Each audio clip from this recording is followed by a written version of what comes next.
ওকে, সবাইকে টেকনিক এডুকেশনের পক্ষ থেকে শুভেচ্ছা এবং স্বাগতম। আশা করি আপনারা সবাই ভালো আছেন, সুস্থ আছেন। তো আমরা যে পার্টটা নিয়ে শুরু করেছিলাম, completing sentence board question solve, অর্থাৎ যে জিনিসগুলো আমাদের সাধারণত কি পরীক্ষাতে এসে থাকে এরকম টাইপের কিছু একটা জিনিস নিয়ে আমাদের এই জিনিসগুলো সাজানো হয়েছে। তো আমরা আজকে পার্ট 6টা নিয়ে আমরা একটু ডিসকাস করব। ইতিমধ্যে আমরা 1 থেকে 5 পর্যন্ত 5টা পার্ট কিন্তু কমপ্লিট করেছি। আজকে আমাদের 6 নম্বর পর্ব হচ্ছে চলবে। তো আশা করি যে এই 5টা পার্ট থেকে আপনারা অবশ্যই বেশ উপকার পেয়েছেন এবং আমাদের 6 নম্বর পার্ট যেটা আছে এখান থেকেও আপনারা অনেক কিছু শিখতে পারবেন, জানতে পারবেন। কারণ প্রতিটা পর্বতেই আমি দেখিয়েছি যে অনেক প্র্যাকটিস আছে যে কীভাবে সলভ করতে হয়, বা এই প্র্যাকটিস থাকলে এইভাবে করতে হবে, এই সিকোয়েন্স থাকলে এইভাবে করতে হবে। তো আমরা আশা করি যে এই বিষয়টা আপনারা মোটামুটি সবাই জানেন। তো আমরা শুরু করি আমাদের আজকের কমপ্লেক্স সেন্টেন্স, আমাদের হচ্ছে বোর্ড কোশ্চেন সলভ, যেটা হচ্ছে পার্ট 6। তো একটু যদি খেয়াল করি, আমাদের 76 নাম্বার যেটা বলা হয়েছে, a cobbler was happy to. Cobbler মানে কিন্তু আমরা সবাই জানি, যারা আমাদের জুতো পালিশ করে, সেলাই করে, অর্থাৎ আমরা মুচি এক কথায় যদি বলি বাংলায়। তাহলে এখানে বলা হচ্ছে কোবলার ওয়াজ হ্যাপি, একজন মুচি খুবই সুখী ছিল। টু, এরপর আমাদের কি করতে হবে, বাকি অংশটুকু কিন্তু পূরণ করতে হবে। তাহলে আমরা এখানে যেটা দিতে পারি, এ কোবলার ওয়াজ হ্যাপি টু, এখানে আমরা দিতে পারি lead a simple life. Simple, তার সাথে আমরা এখানে কি দিলাম, লাইফ আমরা এখানে দিলাম। ওকে, তাহলে এই যে আমরা সেন্টেন্সটা লিখলাম যে a cobbler was happy to lead a simple life, তাহলে সাধারণ জীবনযাপন করে তারা কিন্তু কি ছিল, অনেক সুখী ছিল বা হ্যাপি ছিল। এরপরে যদি 77 যদি খেয়াল করি, হি হ্যাড নেইবার হ্যাভিং, তো তার একটা কি ছিল, প্রতিবেশী ছিল। হ্যাভিং মানে কি, আছে। এখানে আমরা দিতে পারি হচ্ছে কি এ লট অফ মানি, যার অনেক অর্থ ছিল। তাহলে আমরা এখানে কি দিতে পারি, লট অফ মানি দিতে পারি, অথবা আমরা দিতে পারি হচ্ছে কি হিউজ অ্যাসেট, এটাও আমরা চাইলে কি করতে পারি, দিতে পারি। তাহলে তার একজন প্রতিবেশী ছিল যার কি ছিল, প্রচুর পরিমাণ অর্থ ছিল। তাহলে আমরা এখানে যেটা দিতে পারি এ লট অফ মানি, অথবা আমরা এখানে যেটা দিতে পারি হিউজ অ্যাসেট, এটাও আমরা চাইলে কি করতে পারবো, দিতে পারবো। তাহলে আমাদের কিন্তু সেন্টেন্স অনুসারে কিন্তু আমাদের কি মানে বাকি অংশটুকু কিন্তু আমাদের কি করতে হচ্ছে, কমপ্লিট করতে হচ্ছে।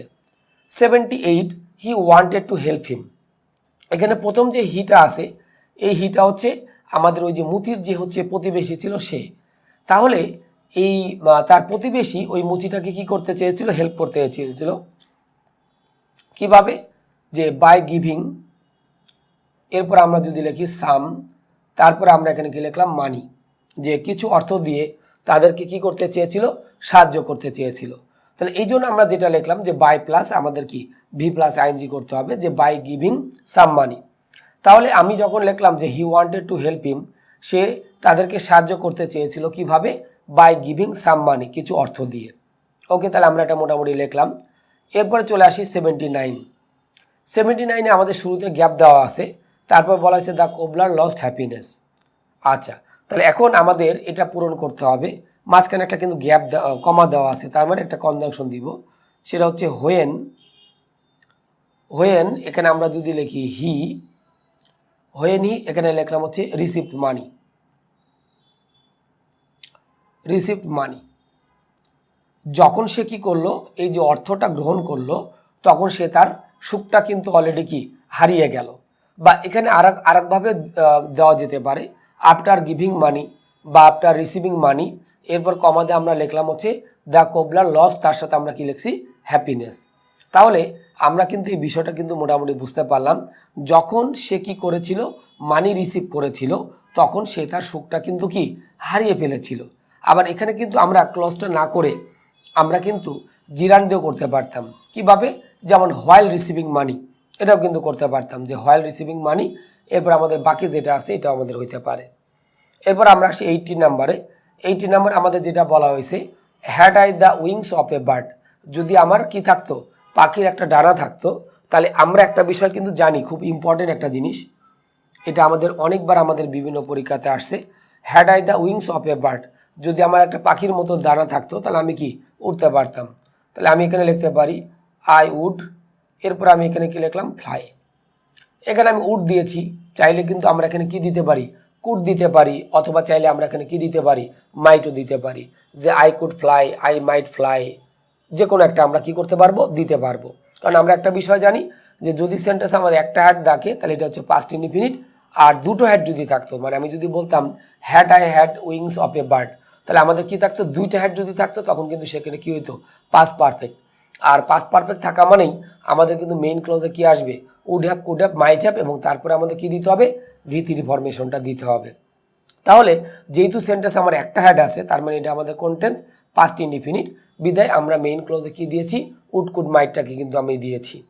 ওকে, তাহলে আমরা আশা করি এটা বুঝতে পেরেছি। এছাড়াও যদি আমরা না বুঝে থাকি, আমি সবাইকে বিনীত অনুরোধ করব, আমাদের এই চ্যানেল অর্থাৎ টেকনিক এডুকেশনের আমাদের চ্যানেলে কমপ্লেক্স সেন্টেন্স রিলেটেড অসংখ্য নিয়ম আছে, অনেক, মানে যেগুলো দরকার, অসংখ্য বলতে কিন্তু আবার ইনফিনিটি না, আমাদের অনেক নিয়ম আছে যে নিয়মগুলো আমাদের প্র্যাকটিসগুলো সলভ করতে সাহায্য করবে এবং পরবর্তীতে আমাদের হচ্ছে যে কোনো পরীক্ষার জন্য আমাদের কিন্তু হেল্প করবে।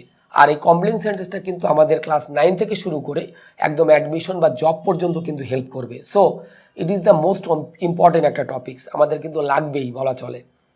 81-এ আসি, no sooner had you reach the school, মানে আমরা স্কুলে কি পৌঁছাইতে না পৌঁছাইতেই।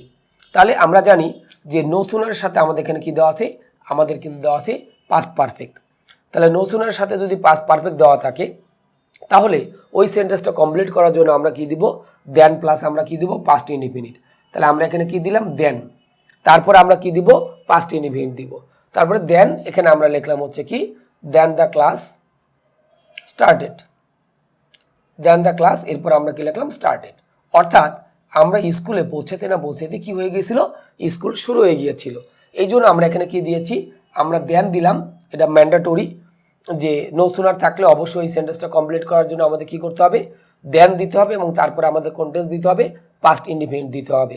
তাহলে আমরা এখানে দেন দিয়েছি, তারপর কিন্তু অলরেডি কি পাস্ট ইনডিফিনিট অলরেডি দিয়েছি। এরপরে 82-তে যদি আসি, দ্য মোর ইউ রিড, এটা আমরা জানি যে যতই পড়িবে ততই শিখিবে। তাহলে এখন আমরা বলতে পারি the more you learn, the more you, এরপর আমরা কি লিখলাম, লার্ন, অর্থাৎ যতই পড়বে ততই কি শিখবে। তাহলে আমরা এখানে কিন্তু দা প্লাস এখানে আমরা কি দিয়েছি, কম্পারেটিভ। সো পরেরটাও কিন্তু আমরা কি করেছি, দা প্লাস হচ্ছে আমাদের কি কম্পারেটিভ, আমরা এটা মোটামুটি দিয়ে দিলাম। ওকে, এরপরে আমাদের একটা ইম্পর্টেন্ট একটা জিনিস দেখতে পাচ্ছি, টেররিজম, মানে কিন্তু আমরা জানি সন্ত্রাসবাদ is not only a national, আমরা জানি এটা কিন্তু আমাদের জাতীয় সমস্যা নেই, এটা হচ্ছে কি আন্তর্জাতিক সমস্যা। তাহলে terrorism is not only a national problem, এটা আমরা লিখলাম। এরপর আমরা যদি লিখি but also an international problem, and এখানে আমরা দিব হচ্ছে কি ইন্টারন্যাশনাল প্রবলেম, ইন্টারন্যাশনাল, তার সাথে আমরা এখানে কি লিখবো, প্রবলেম হচ্ছে আমরা মোটামুটি দিয়ে দিলাম। ওকে, তাহলে আমরা এই বিষয়টা কিন্তু মোটামুটি বুঝতে পেরেছি যে নট অনলি, তার সাথে আমরা কি করি, বাট অলসো দিই। যেহেতু নট অনলির সাথে আমাদের এখানে একটা নাউন দেওয়া আছে, তাহলে বাট অলসোর সাথেও আমাদের কি করতে হবে, একটা নাউন কিন্তু আমাদের দিয়ে দিতে হবে।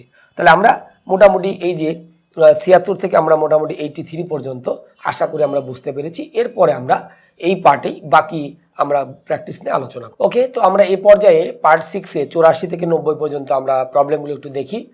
84-তে বলা হয়েছে lest you should fall in danger. তাহলে আমাদের লেস্টের পরে কিন্তু দেওয়া আছে, আমরা জানি লেস্টের পরে কিন্তু আমাদের কি থাকে, শুড অথবা মাইট প্লাস আমাদের কি দেওয়া থাকে, V1 দেওয়া থাকে। তাহলে আমি এখানে যদি লিখি বি কেয়ারফুল, আমি এখানে কি করলাম, সতর্ক হও যদি না তুমি বিপদে পড়তে চাও। তাহলে আমাদের এখানে পরের অংশটা ছিল, আমরা কি করলাম, বাকি অংশটুকু কিন্তু পূরণ করলাম। তবে আমি আগে একটা কথা বলেছিলাম যে আমাদের কিন্তু অ্যাটলিস্ট 2টা ওয়ার্ড কিন্তু হইতে হবে, একটা ওয়ার্ড লিখলে কিন্তু আমরা কমপ্লেক্স সেন্টেন্সে মার্কস পাবো না। এরপর আসি 85-এ, while there is a life, অর্থাৎ যেখানে জীবন আছে সেখানে কিন্তু আমাদের কি আছে, আশা আছে। তাহলে আমরা এখানে কি দিতে পারি, দেয়ার ইজ হোপ, যেখানে জীবন আছে সেখানে কি আছে, আশা আছে। এটা আমরা প্রায়ই বলে থাকি। সো এই কারণে আমরা এখানে লিখলাম যে যেখানে জীবন আছে সেখানে আমাদের কি আছে, আশা আছে, এই জন্য আমরা লিখলাম দেয়ার ইজ হোপ। 86-এ আসি, ফরচুন স্মাইলস আপন, অর্থাৎ ভাগ্য তাদের দিকে হাসে বা প্রসন্ন হয়। দোজের পরে আমরা এখানে কি দিব, দোজ হু, এরপরে লিখলাম ওয়ার্ক, তারপর আমরা কি লিখছি, হার্ড, যারা কি করে, কঠোর পরিশ্রম করে। তাহলে এই জন্য আমরা লিখলাম যে ফরচুন স্মাইল আপন, ভাগ্য তাদের দিকে সুপ্রসন্ন হয়। দোজ হু, আমরা এখানে কি লিখছি, ওয়ার্ক হার্ড, যারা কি করবে, কঠোর পরিশ্রম করবে। এরপর আসি আমরা 87-এ, হ্যাড আই সিন হিম, যদি আমি তাকে কি করতাম, দেখতাম। এটা কিন্তু কি ইফ ছাড়া কন্ডিশনাল সেন্টেন্স, অর্থাৎ আমরা যখন ইফ দিয়ে করতাম তখন কিন্তু সেন্টেন্সটা থাকতো এরকম, if I had seen him. এখন আমরা যেটা করছি সেটা হচ্ছে কি ইফ ছাড়া কিন্তু করেছি। ইফ ছাড়া করলে আমাদের কিন্তু কি হবে, সাবজেক্টের পূর্বে নর্মালি আমরা কাজ ইউজ করবো, ভার্বটাকে আমরা নর্মালি ইউজ করব। সেটাই আমরা করেছি যে হ্যাড আই সিন হিম, যদি আমি তাকে দেখতে পেতাম, তাহলে এটা হচ্ছে আমাদের থার্ড কন্ডিশন। আর থার্ড কন্ডিশন মানে আমাদের অবশ্যই মেইন ক্লোজে কাজ ইউজ করতে হবে, would have, could have, might have use করতে হবে। তাহলে এখন আমি লিখতে পারি I might have helped him. এটা আমরা লিখলাম যে আই মাইট হ্যাভ, তার সাথে আমরা কি লিখলাম, হেল্পড হিম। তাহলে আমি তাদেরকে কি করতাম, সাহায্য করতাম। তাহলে এটা আমাদের একটু মনে রাখতে হবে যে যেহেতু আমরা এখানে ইফ ছাড়া করেছি, ইফ ছাড়া করা মানে আমাদের কি করতে হবে, সাবজেক্টের পূর্বে ভার্বটাকে ইউজ করতে হবে। তো এটা আর এটা কিন্তু একই জিনিস। যখন আমরা ইফ দিয়ে কন্ডিশনাল সেন্টেন্স করি তখন সাবজেক্ট আগে থাকে, ভার্ব পরে থাকে। আর ইফ ছাড়া করলে সাবজেক্টের পূর্বে আমাদের নর্মালি কি আসে, ভার্ব আসে। এরপর আমরা যদি দেখি 88, সিন্স দে প্লেড ওয়েল, যদিও মানে যেহেতু তারা ভালো খেলেছে, এরপর লিখলাম they won the game. Won the, এখানে আমরা কি লিখলাম, গেম। ওকে, যেহেতু তারা ভালো খেলেছিল এই জন্য তারা কি এই গেমটা জিতেছিল। তাহলে এটা আমাদের পাস্টে দেওয়া আছে, সো পরেরটাও কিন্তু আমরা এখানে কি করলাম, পাস্টে আমরা করলাম। এরপর আমরা যদি লিখি উই অলসো ওয়ার্ক টুগেদার, আমাদের কি করতে হবে, একত্রে কাজ করতে হবে, সো দ্যাট, যাতে উই ক্যান, এখানে আমরা লিখলাম হচ্ছে কি উই ক্যান গেট সাকসেস, যাতে আমরা কি পাই, সফলতাটা পাই। তাহলে এই কারণে আমাদের যে বিষয়টা সো দ্যাট দেওয়া ছিল, সো দ্যাটের পরে অবশ্যই আমাদের কি ইউজ করতে হবে, ক্যান, কুড, মে, মাইট, এই চারটার যে কোনো একটা আমাকে দিতে হবে। এরপর হচ্ছে বাই বিং অনেস্ট, অর্থাৎ আমাদের কি আমরা যদি সৎ হই, এরপর আমরা বলতে পারি যে we lead a happy life. We lead a, তার সাথে আমরা কি লিখলাম, হ্যাপি লাইফ। তাহলে আমরা যদি সৎ হই তাহলে আমরা কি করতে পারবো, একটা ভালো একটা জীবন কি করতে পারবো, লিড করতে পারবো। তাহলে এটা কিন্তু আমাদের যেটা দেওয়া ছিল যে বাই বিং অনেস্ট, এটা আমাদের কি ছিল, এইটা আমরা যেটা করলাম যে প্রিপোজিশন দিয়ে কিছু ওয়ার্ডকে যুক্ত করলাম। তাহলে আমাদের একটা সেন্টেন্সে কিন্তু অনেকভাবে আমাদের এই কোশ্চেনগুলো থাকতে পারে, কখনো কনজাংশন দিয়ে, কখনো কন্ডিশনাল সেন্টেন্স দিয়ে, কখনো হচ্ছে আমাদের ফ্রেজ দিয়ে। তো যেভাবে থাকবে ওই অনুসারে আমরা কি করব, আমাদের বাকি সেন্টেন্সগুলো আমাদের কিন্তু ওইভাবেই আমরা কি করব, কমপ্লিট করব। তাহলে এই বিষয়টা আমাদের কিন্তু একটু অনুসরণ করতে হবে বা মনে রাখতে হবে যে যে জিনিসগুলো আমরা অলরেডি এখানে কি দেখছি বা করছি, এই জিনিসগুলোই।